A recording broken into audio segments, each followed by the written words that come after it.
बिस्मिल्लाहिर्रहमानिर्रहीम। दोस्तों, आज की इस वीडियो में हम आपको इस्लाम और अल्लाह के प्यारे नबी हज़रत मोहम्मद मुस्तफ़ा सल्लल्लाहु ताला अलैहि वसल्लम के बारे में कुछ ऐसी बातें बताने वाले हैं जिनको जानकर आप सभी का दिल खुश हो जाएगा।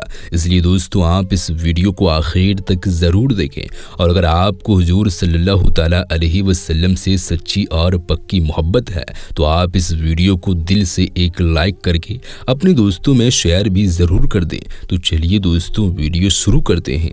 दोस्तों, हज़रत मोहम्मद मुस्तफ़ा सल्लल्लाहु ताला अलैहि वसल्लम उस इंसान का नाम है जिनके पैदा होने से पहले ही आपके वालिद का इंतकाल हो जाता है और आपकी वालिदा मोहतरमा उस वक्त इस दुनिया से रुखसत हो जाती है जब आपकी उम्र मुबारक सिर्फ 6 साल होती है।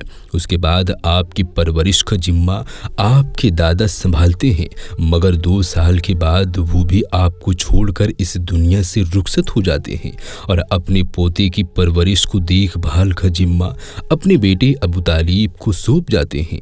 8 साल की उम्र में ही आप इस हाल में हैं कि ना मोहब्बत करने वाली और ना ही खैर खबर रखने वाली माँ है और ना बुराइयों और परेशानियों से बचाने वाले बाप है। ऊपर से अरब का माहौल बुराइयों के गहरवाड़ था, शराब और शबाब जिसकी रगों में बसता था। औरत तो जैसे कोई सामान थी जिसे जब चाहो इस्तेमाल कर लो और जी भर जाने पर फेंक दो। जिंदा बच्चों को जमीन पर गाड़ देना इज्जत का सबब समझा जाता था।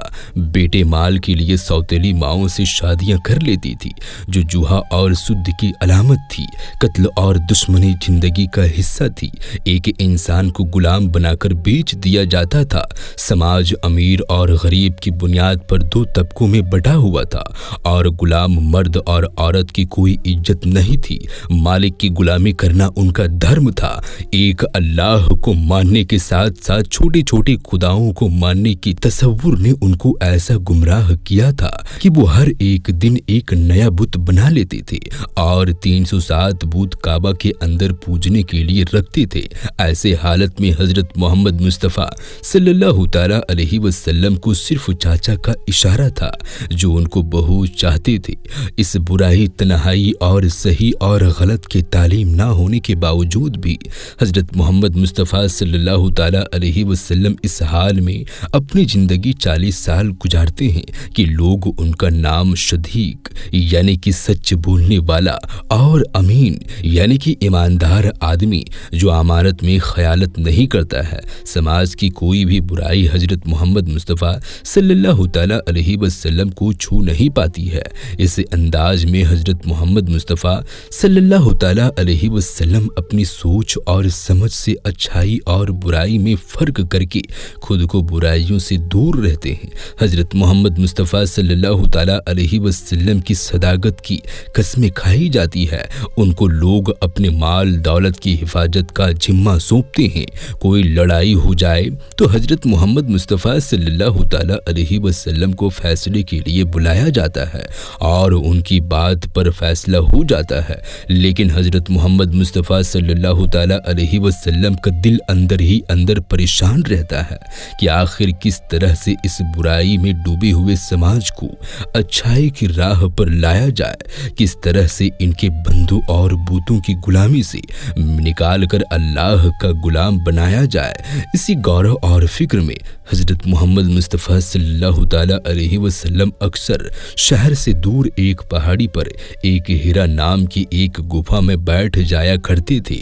उसके बाद एक दिन एक फरिश्ता आया जिनका नाम हजरत जिब्राइल अलैहिस्सलाम है, जिनका काम अल्लाह के पैगाम को पहुंचाना है।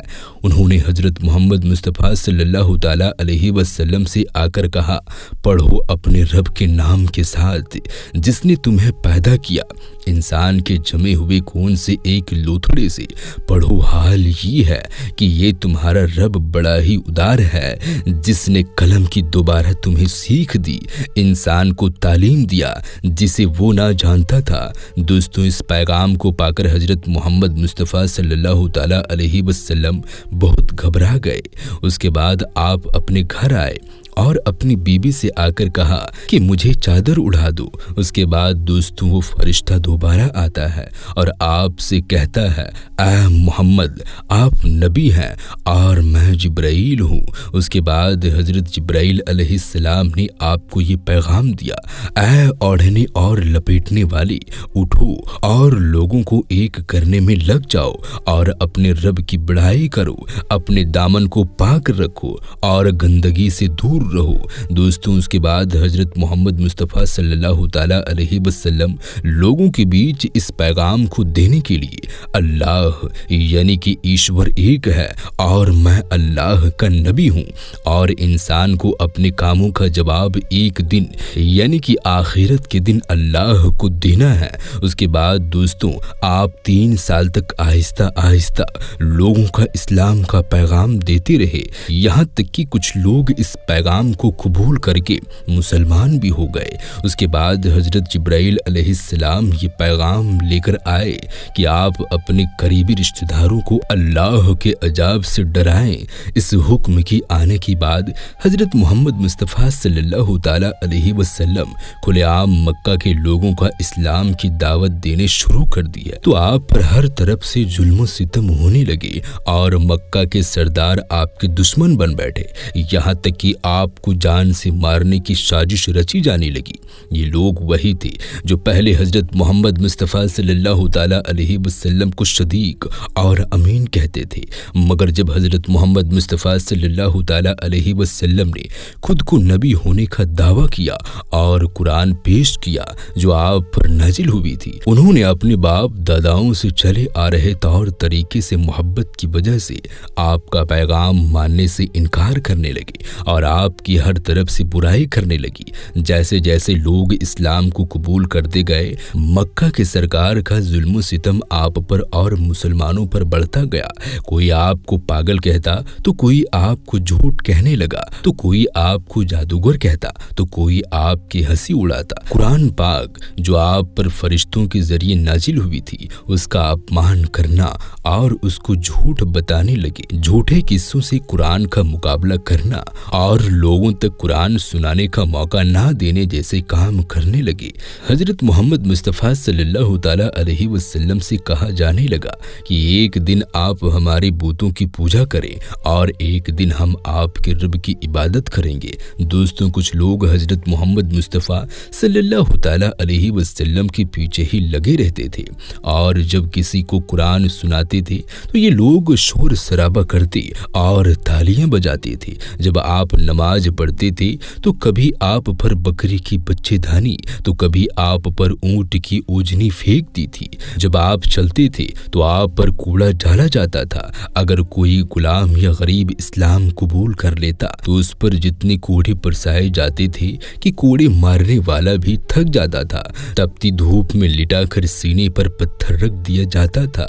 हालात ये थी कि जान बचाना भी मुश्किल थी। इस्लाम कबूल करने के बाद में दोस्तों इतने जुल्म सितम सहने के बाद आप लोगों से फरमाते हैं, ऐ लोगों, किसी एक कबीले खानदान या फिर किसी एक मुल्क का भला नहीं चाहता, बल्कि मैं पूरी दुनिया वालों के लिए रहमत का पैगाम लेकर आया हूँ। मुझे अल्लाह ने आपकी हिदायत के लिए भेजा है। अपने जैसा लोगों को फरमाया तो उस पर अमल करके भी दिखाया। आपका मकसद लोगों को सही रास्ते पर लाने का था ताकि लोग एक ही खुदा को इबादत करें। अपने लोगों में से जात पात की दीवार को खत्म फरमा दिया, काले और गोरे में फर्क को मिटा दिया और सब लोगों को एक ही लाइन यानी कि इस्लाम की लाइन में लाकर खड़ा कर दिया। आपने लोगों से फरमाया कि हलाल कमाई के लिए किसी भी काम को छोटा ना समझा जाए और किसी भी पैसे की वजह से किसी को बड़ा ना समझा जाए। ऐसा सोचना इंसान और इस्लामिक तालीम के खिलाफ है। अपने लोगों को बताया कि हम सब लोगों को संभालने वाला अल्लाह है, दुनिया और आखिरत की बादशाह अल्लाह के लिए ही है। आपने उस वक्त ऐसे तमाम बादशाह जो लोगों पर जुल्म करते थे उनको अल्लाह का खौफ और अजाब आया और दुनियावी और आखिरत की तबाही के बारे में भी बताया। आपने लोगों को गुलाम आजाद करने की ताकीद फरमाई और लोगों को गुलाम आजाद करने का बहुत बड़ा सवाल भी बताया। आपकी इस कोशिश की वजह से हजारों غلام کھلی ہوا میں سانس لینے لگے۔ بڑے بڑے بادشاہ جو اپنے آپ کو خدا سمجھتے رہتے تھے وہ بھی اللہ کی عبادت میں لگ گئے۔ اپنے دولت مند لوگوں سے فرمایا کہ اللہ نے تمہیں مال اور دولت سے نوازا ہے تو آپ کو اللہ کا حق بھی ادا کرنا ہے۔ آپ کو اس دولت کو اسی طریقے سے استعمال کرنا ہے جیسے اجازت اللہ نے تجھے دی ہے۔ اگر تم اپنے دولت کا غلط استعمال کرو گی تو کنگال ہونے کے ساتھ ساتھ طرح طرح کے گناہوں، بیماریوں اور سزاؤں کے حقدار بھی بنو گی۔ اس کا مطلب یہ تھا کہ تم صدقہ اور خیرات کرو، غریبوں کی مدد کرو۔ دوستو، جب اللہ کے نبی حضرت محمد مصطفیٰ صلی اللہ تعالیٰ علیہ وسلم کی وفات ہوئی تو اس وقت تک سارے عرب میں لوگ ایمان لے آئے تھے۔ آپ کے بدولت سے پورے عرب میں اسلام کا پرچم لہرانے لگا تھا۔ یہ آج پوری دنیا میں قائم و دائم ہے۔ سبحان اللہ۔ تو دوستو، آپ کو یہ ویڈیو کیسی لگی ہمیں کامنٹ میں ضرور بتائیں۔ اس ویڈیو کو اپنے دوستوں احبابوں میں زیادہ سے زیادہ شیئر کریں۔ ہم ملتے ہیں پھر کسی نئی ویڈیو کے ساتھ، تب تک کے لیے آپ اپنا اور اپنوں کا بہت زیادہ خیال رکھیں۔ اللہ حافظ۔